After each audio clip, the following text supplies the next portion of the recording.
مش معقول. السلام عليكم ورحمة الله وبركاته. كيف حالكم يا مش معقولين؟ إن شاء الله الكل بخير. رجعت لكم ثاني بفيديو جديد يتبع الفيديو اللي فات، أو بمعنى صح الجزء الثاني من مواقع غريبة.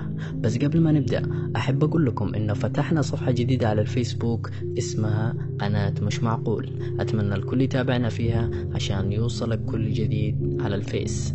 بترك لكم رابط الصفحة في الوصف، وصلوا على الحبيب المصطفى عليه أفضل الصلاة والسلام، ونبدأ على بركة الله. موقع اسمه بدون عنوان. هذا الموقع من أغرب المواقع اللي مرت علي، وليومنا هذا وأنا أحاول أعرف سر الموقع، بس للأسف واجهت الموقع عبارة عن صفحة بيضاء وعليها بعض الكتابات مثل ما هو واضح أمامكم في الشاشة. مكتوب اسم الموقع بخط عريض، وتحته مباشرة مكتوب: لتسجيل الدخول اتبع التعليمات التي تلقيتها في أول رسالة بالإيميل.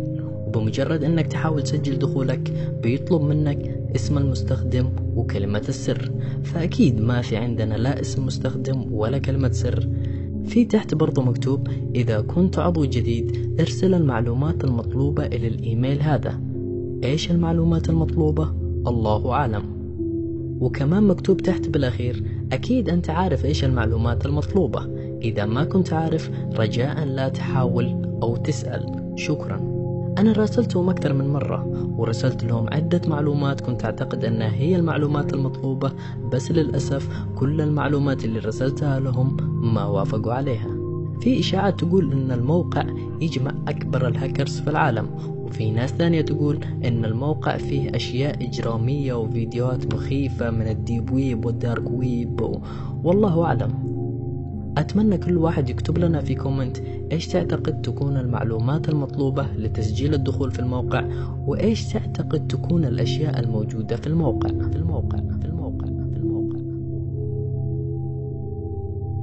ننتقل للموقع الثاني، الجلد البشري.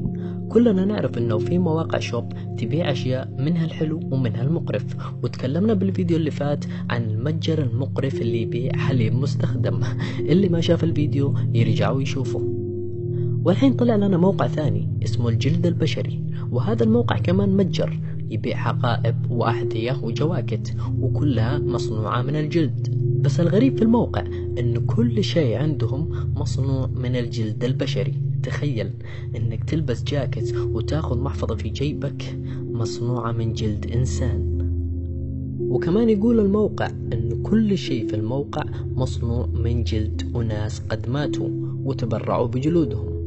وأسعار البضاعة في الموقع تبدأ من 15,000 دولار. ما أدري أنا من الغبي اللي يشتري الأشياء هذه. الحمد لله على نعمة العقل، الحمد لله على نعمة العقل، الحمد لله على نعمة العقل. ننتقل للموقع الثالث، آخر وجبة. صاحب الموقع هذا اسمه جوناثان. الموقع عبارة عن صور للناس، وعلى كل صورة في وجبة، والصور هذه كلها لناس تم إعدامهم. وهذه الوجبات اللي تشوفوها فوق الصور هي آخر وجبة تناولها كل واحد فيهم قبل موته.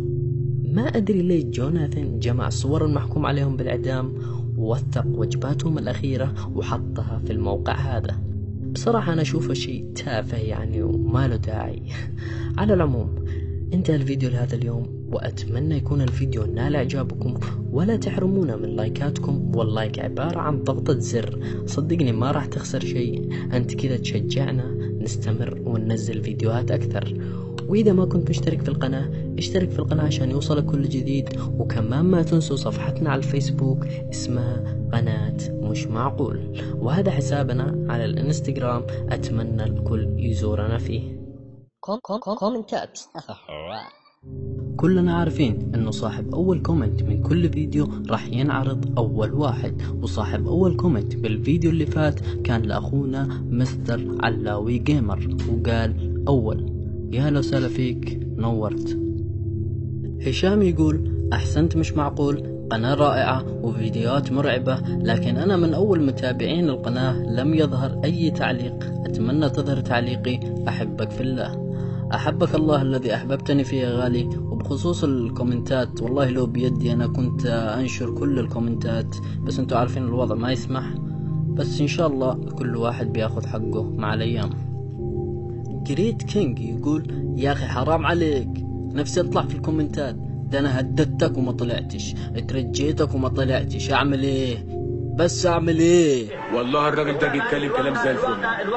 روحي جنون تقول أهم شيء آخر الفيديو، مش معقول يا أبوي أنت فنان ما شاء الله، أتحمس مع فيديوهاتك كثير ومواضيعك مجنونة تعجبني، استمر وسيبك كسل وكون سعيد.